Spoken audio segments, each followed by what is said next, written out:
안녕하세요. 예수님은 누구신가 11번째 시간입니다. 언제인지 시기는 성경에 나와 있지 않습니다만 정황상 정결 예식을 끝낸 뒤가 아닐까 싶습니다. 마태복음 2장 13절을 보면 천사가 요셉에게 나타납니다.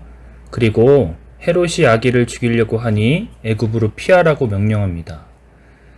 그 명령을 따라서 마리아와 요셉은 일어나 애굽으로 떠나갑니다. 그 후에 권력에 미친 헤롯은 박사에게 속은 줄 알고 심히 노하죠. 그래서 베들레헴에 살고 있는 남자아이를 2살부터 그 아래로 다 죽입니다. 미치광이 헤롯이 죽습니다. 후에 다시 천사가 요셉에게 찾아옵니다. 아기의 목숨을 찾던 자들이 죽었으니 이스라엘 땅으로 다시 가라는 것입니다. 마태복음 2장 22절을 보시면 아켈라오가 헤롯을 이어 유대 임금이 됩니다. 그 아버지의 그 아들이라고 이 아들도 반은 미쳐 있었던 것이죠. 그래서 요셉은 베들레헴에서 살기를 꺼려하고 갈릴리 지방 나사렛이라는 촌동네에서 살기로 결정합니다. 그래서 우리가 잘 아는 나사렛 예수 그리스도의 이야기가 이제 펼쳐지는 것이죠. 오늘 본문을 통해서 묵상하고 싶은 건 이것입니다. 첫 번째, 그리스도인은 일어나 떠나는 인생이라는 것입니다. 13절을 보시면 일어나 애굽으로 피하여 거기 있으라. 14절 요셉이 일어나 떠나가. 20절 일어나 데리고 가라. 21절 일어나 데리고 들어가니라. 22절 갈릴리 지방으로 떠나가 라고 말씀합니다. 하나님의 말씀은 살아서 운동력이 있습니다.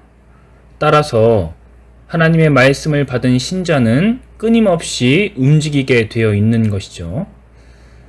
제가 52일의 기적 시리즈 때도 언급했습니다만 나를 움직이지 못하게 만드는 말씀은 살아있는 말씀이 아니라고 말씀드렸습니다.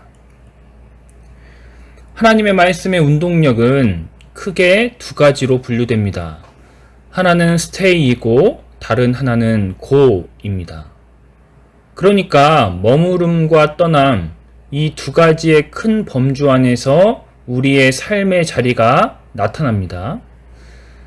머물러야 할 때 떠나면 조급한 인생이 되고 떠나야 할 때 머물게 되면 질척거리는 인생이 됩니다. 오늘 본문에서 요셉이 애굽으로 떠나지 않았다면 헤롯에 의해 죽었을 겁니다.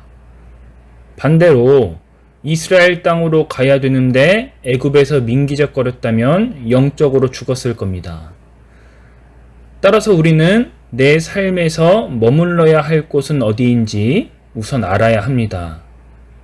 그리고 그 머뭄은 계속 머무는 것이 아니라 떠나기 위한 임시거처라는 것을 늘 유념해 둬야 합니다. 제가 진실은 이것입니다 시리즈 때도 이야기했지만 결국 인간은 다 죽게 됩니다. 육신이라는 임시거처를 떠나야 되는 것이죠. 우리는 이 부분을 늘 염두에 둬야 됩니다. 영원히 살 거라면 정말 마음대로 살아도 됩니다. 그런데 기타 여느 사람들과 똑같이 나도 죽어야만 한다면 죽음 뒤의 삶에 대해 보험을 드러내야 된다고 제가 말씀을 드렸죠. 두 번째로, 그렇다면 언제 머물러야 하고 언제 떠나야 할까요? 오늘 본문에서 머무름과 떠남의 경계선에 있는 말씀은 무엇일까요? 13절입니다. 주의 사자가 요셉에게 현몽하여 이르되. 19절입니다. 헤롯이 죽은 후에 주의 사자가 애굽에서 요셉에게 현몽하여 이르되. 머무름과 떠남의 경계선에는 주의 사자가 현몽하여 요셉에게 말씀합니다. 따라서 머문과 떠남은 모호하지 않고 아주 확실한 것이죠. 그렇다면 우리의 삶에서 언제 떠나야 하고 머물러야 하는지 왜 모호해질까요?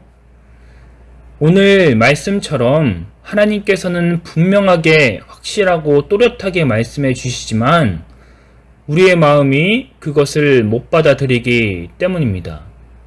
떠나야 되는 걸 압니다.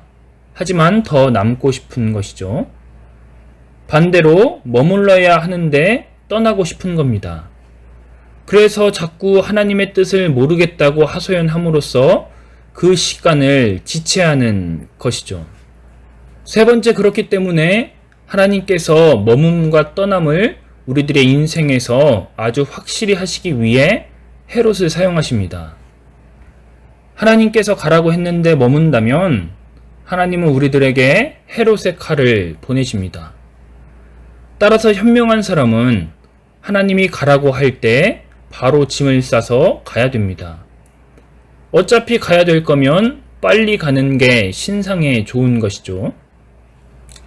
오늘 한 주 사시면서 머문과 떠남의 법칙을 기억하시면서 머물라 할 때 머물고 떠나라 할 때 떠나는 인생 되시기 바랍니다.